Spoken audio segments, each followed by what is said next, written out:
What's up guys, Multi here with another deck profile. Today I wanted to go over my Phantom Knight list that I've been mostly testing on Dueling Book. I've been to one locals with it.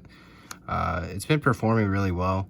I really like this deck. I think it has a lot of potential in the coming formats with the Fusion Forcer guy coming out, and it didn't get hit on the ban list, and I think a lot of people are catching on to this deck right now.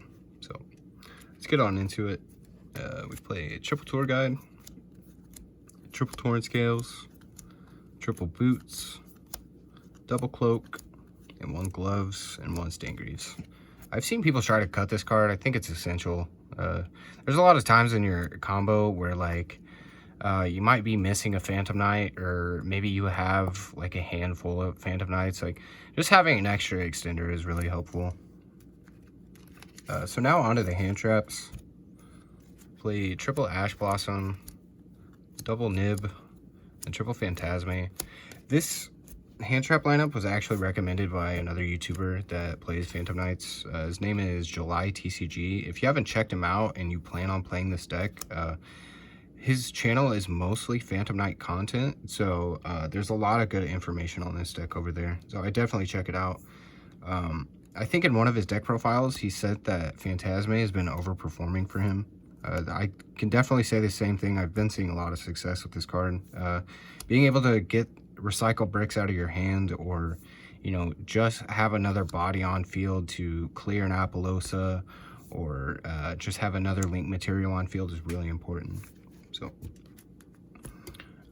now into your extender monsters. We play 1 Tsuchinoko, 1 Jackalope, 1 Kagamucha Knight, 1 Wielder, and 1 Tracker. These are the E-Telly targets. I've thought about playing Ghost Ogre as the third one, like playing 3 E-Telly targets and then 2 E-Telly, but I really can't find the space right now. I think in the coming format with Flunder and Sword Soul, I think Ghost Ogre gets a lot better, and I've been thinking about taking the Phantasme out for Ghost Ogre once that format comes around, but we'll definitely have to wait and see with a lot more testing.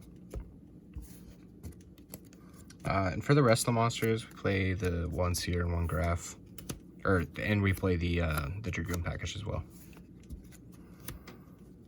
For the spell cards, we play 1 Rhoda, 1 Called By, Double Emergency Teleport, Triple Droplet, and 3 Tactics Talent.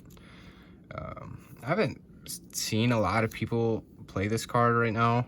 This is kind of a tech spot. If you want to play crossouts, or you know, play more hand traps, or this is kind of just a flex spot. You can play whatever you'd like. I've been seeing a lot of success with talents. I think in the coming format, maybe crossout designator is better here, but I'm really liking this card at the moment. Being able to deal with like Dragoons with this, or taking an Apollousa, or just drawing 2 cards, getting rid of an important card out of your opponent's hand. This card just really does a lot. So the trap cards, we play Triple Fog Blade and 1 Shade. I've seen people try to play Wings. I think Wings is kind of a brick. It is a good extender if you've already had to use your Fog Blade, but overall, I really just don't think Wings is worth, you know, having the potential to draw it. I just don't think it's worth it. Now onto the extra deck. I play 1 Apollousa. This is supposed to be access code. I have one coming in the mail. It should be here in a couple of days, but if you don't have access code, you can play Boral Sword. We play 1 Verte, 1 Masquerena, 1 Unicorn, 1 Phoenix, 1 Link Spider, and the Rusty Bardish and Cherubini. Something I really like about this extra deck, it's just so flexible. There's so many things that you can go into. Link Spider is just for the Nibiru token if you get Nibiru'd, but like these are just all powerful Link monsters, and you can go into them, you know, just whenever you want. I've been playing a lot of control decks lately, so just having this big toolbox in my extra deck that is easily accessible is like, it's been really nice. Then we play, obviously, the Dragoon. And then for the Xyz monsters, we play the Downard and the Zeus. We play Break Sword, Leviair, and Evil Swarm Nightmare. So,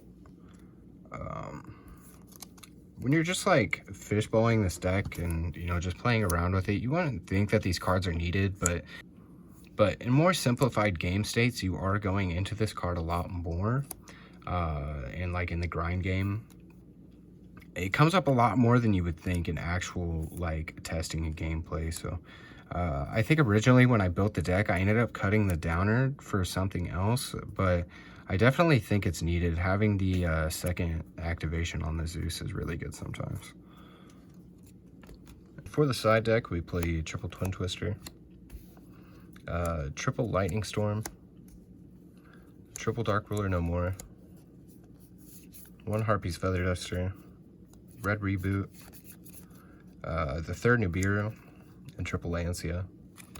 I always like to say that your side deck should really be geared up to be playing against whatever event you plan to go to. So if you're going to locals and you know all the decks are there, like maybe you're going to be playing Cyber Dragons, or maybe, you know, at your locals a lot of people like to play more back row decks. It's really just gear your side deck towards what you think you're going to be playing. But for this side deck, I play the Lancias. It's good against a lot of things. It's good against the Mirror Match, and it's good against Tri Brigade.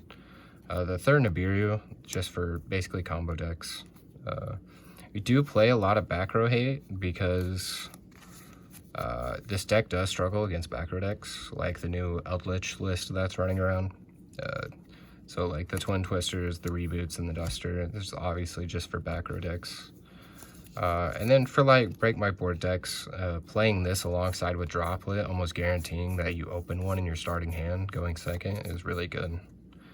And then Lightning Storm, I really like this card. I think it's underrated. I don't see a lot of people playing this in their side deck right now, but it's really versatile in the sense that it's really good against back row decks, obviously, because it's a Harpy's Feather Duster. But this card's also like really good against Tri Brigade, because if you're going second against Tri Brigade, like in conjunction with Droplet, it's like you can Lightning Storm their back row, and then when they chain the Revolt, you can like chain Droplet, get rid of the Lightning Storm, and negate the Appaloosa that they usually have on board. So it's like you baited out the Revolt, and then you get rid of the Appaloosa with the Droplet. So that's come up a few times, but like if you just open up the Lightning Storm, depending on your hand, you can just like choose whether you want to get rid of the Appaloosa or the Revolt, whatever is currently hurting you the most. But yeah, like I said, just choose your side deck depending on like what you think you're going to be seeing at locals or what events you're going to. Like this side deck is amazing for me. I'm sure, you know, it could be worse for others. Just it really depends on what you think you're going to be playing. But yeah, that's basically it. Short and sweet deck profile. I really like this deck going forward. I think it has a lot of potential. A lot of people are catching on right now to how good this deck is. Shout outs to July TCG on YouTube. He's where I've learned a lot about this deck. He's just like a big, if you haven't checked him out, he's like a big Phantom Knight enthusiast.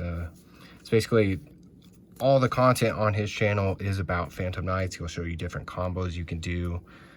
He has a bunch of deck lists. He has a lot, I think on his Twitch, he streams like local tournaments with this deck all the time. And yeah, that's where I've learned to play the deck the most. So definitely check that out if you plan on playing this deck. But yeah, thanks guys.